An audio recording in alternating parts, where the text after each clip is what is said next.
Right, here we go. Frankie Parsons here, YouTuber extraordinaire and everybody's favourite, reporting to you from old London town. And I'm here to introduce to you the new channel. Now, we're going through some serious times, some troubling times, some difficult times. And you know what? We need to make the right choices. So I'm here to help you. So here it is, PC games for the single player. How does it work? Well, here it is. I'm going to introduce to you each video a top 20 based around a genre. Today's genre is top-down action roguelikes. Let's pull the curtain open and see what's behind it, shall we? Oh, I think we need to raise those spotlights to focus on today's featured game, which is... Bloody hell, it's Undermine! Well, I'm glad it's that, because if it was any other game, then that would undermine the process which we're about to go through. And what I need to do now is just release a little bit of wind. I have had a few problems, so sorry about this. I just need to release it. There, that's better. But it also is quite fortuitous because it does reveal the 48 genres, and all these are going to be part of the process, part of the journey, which I hope you will take with me as we go about our business. So just to break off to say that roguelikes, there are other roguelikes in these selection of genres. There's action platformer roguelikes, there's card game roguelikes as well. So for me, a roguelike is not a genre in and of itself, because it's kind of for me, it's more like a mechanic. Anyway, I'll stop wobbling on and open the door, shall we? So, well, top-down action roguelikes are over here waiting patiently, so let's click upon it and open the door. Right, an empty grid at the moment, so let's start filling it in, shall we? Here's the system I'm going to use. I'm going to use a medal system. Bronze will have 4, silver, gold and platinum each will have 4 games next to it. But first we need to bring in some bouncing babies. Here they come. Boing. Darksburg, Moonlighter, games I've not yet played. I, Dracula, Genesis and Synthetic are well thought of games, but I've not really played enough of them to put them in, give them any medals yet. So I'm just going to swipe in these, bronze and silver. Run through the gold ones. Children of Morta is a very charming pixel art game.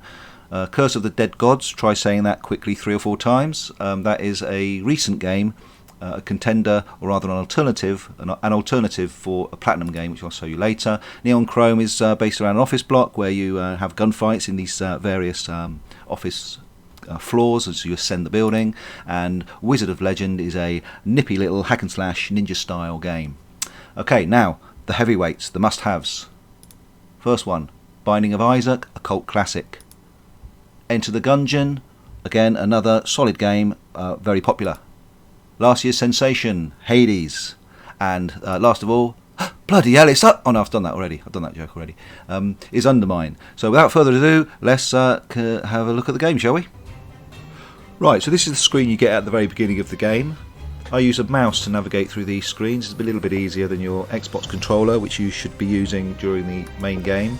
You get your video options, you got your audio options, you got your game options and input. All crisp, all clear, all intuitive and absolutely fine.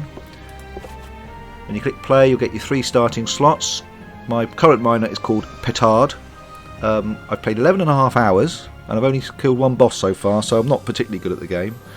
Let's make like these miners and dive in, shall we?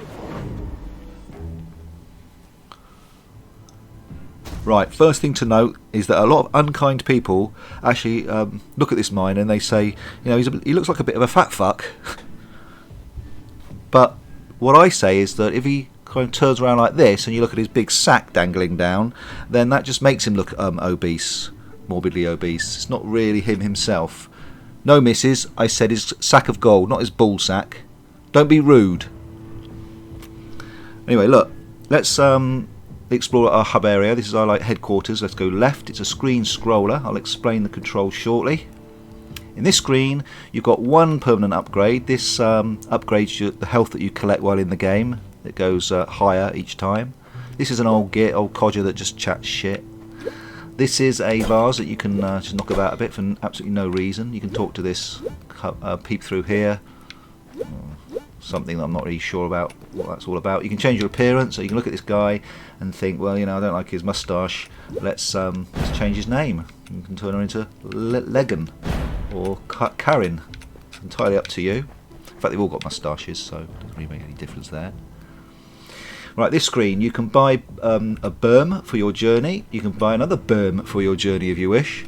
Top right hand corner, you've got your bomb display. So if I was to buy this, now I have a bomb that I can use. This is your permanent upgrade to make your bomb more powerful permanently. Here you can knock on here and some guy just tells you to bugger off, so we will duly depart. Down here is your upgrade area. On the left are your permanent upgrades. Again, you use the gold that you collect to upgrade permanently. You've got hit points, you've got your damage for your pickaxe, you've got gloves for your like ranged attack. I'll show you all that shortly. You've got another pickaxe one. This would be for your increases the actual range. And then there's the gold. When you die, a certain amount of gold is taken from you. If you upgrade that sack of gold there, you can make sure that you take more gold with you when you come back to your base. Again, stress busting relief by cracking those vases, we'll call them what you will. And here, this guy gives you one-shot upgrades. These are just for one visit to the dungeon. You're not; these aren't permanent. Again, this is for purple gems, which you kind of collect as you go about your business. So there are 5 keys to, well, really about 5 buttons to learn. You got your left stick, you've got the attack, your melee attack with your pickaxe, which is X, the blue button on your controller. A is jump, industry standard. B is you lay down a bomb. I'm not going to do that now, don't always spare bombs. And Y is kind of an action key, so that when you hover over things like this, you can buy it by pressing the action key, and also if you jump down into your hole. I think that's all that needs to be said. Oh yeah, there's also a ranged attack, so right bumper, you get to throw your axe, or rather your pickaxe. So let's jump down, shall we? Well, hey, oh, yeah.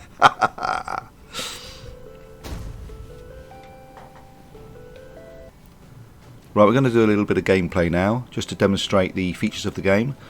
You will notice that I now have a new miner called Kazring. That is because I've been doing a few takes just to get this footage right. Let's remind ourselves of what you're doing. You're digging gold, you're killing enemies, you're using that gold to improve your armor, your weapons, etc. so you can kill ever increasingly difficult bosses. Now, with the left pause button, you can actually peruse some information. This is your upgrades there that you've done throughout the game. And other information. You have a very full bestiary, all of the enemies that you've encountered, and a lot of information about them, how many you've killed, what their health is, a little bit of information about them. You can have a look at your items that you've collected, your potions that you've collected. Again, you can scroll through them at your leisure, or leisure as the Americans say. Your familiars, just the one. This is my yellow bird that follows me around. He can pick up bits of gold, and there's some information there. And finally there's some stats as well, so there's lots of information. Okay, so here's Kazring. He's been there mining his own business. So let's dig for some gold, shall we? When you see some gold twinkling in the walls there, 2 hits and gold nuggets spew forth, which you can collect. 1, 2, collect them up. These green blobs, boom, give them a whack, because they're going to try to take your gold.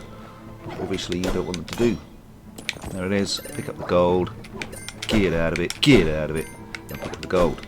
Okay, these stones are, you cannot destroy these with your standard bomb, so I'll leave that. Bottom right hand corner you can see your mini-map. You can enlarge that for detail. There you go, you can zoom in, a la Binding of Isaac. Sometimes there's some bombs inside those crates. Also, some rooms, now remember this is like a screen scroller, we call them rooms. You only get a kind of a light emanating from you, like giving a kind of circular radius there, and some of them they will lit completely, like this one. So here's some early enemies. Example of early enemies. There's a large rat. These moths fire annoying green bolts at you, green balls. There's some gold to be excavated. Cut that again. Boom! Get rid of those little nippers. Right, jellyfish. They're annoying. But they always fire the same configuration of shots, same pattern. These plates, you have to be very careful of these plates, as was demonstrated just then, because if you step upon it, just below me there, a metal bolt is fired towards you. So if you look at the very top of the screen, there's a mechanism there that shoots at you. So be very wary of that, because they can get you if you're not prepared. there's more examples. Right, let's continue to another area. Again, annoying jellyfish. I should, of course, if I'm on my A game, anticipate their shots. But I'm not on my A game, so there's my excuse. Boom. Up we go. Again, clearing the area. 2 shots normally does it. That's for this weapon. This weapon has been updated, upgraded. And you have to clear the enemies first before you can exit the room. So there's doors open and then you can go on to the next one. There's a key that's dropped from the heavens. Sometimes a bomb might drop from the heavens, sometimes a bit of food, like a slab of meat to help you. Up the top here is where I can go down to the next level. Let's jump down, see if we can encounter anything different, and then we'll wrap it up. Let's move on. There are shops as well. Here's the shop. So it's very comforting music. Again, you can smash these spots for stress busting relief. I'm not going to buy anything. Well, alright, let's buy a slab of... Yeah, let's buy a slab of meat. There you go. And that helps your health. And that's pretty much it, guys. There's mini bosses, there's different features you encounter all the time. Every game I encounter, not every game, but most games I encounter something new. It's a fantastic game, it's a smashing game, it's a thoroughly recommended, and that's Undermine. And I'll see you in the next video. I thank you.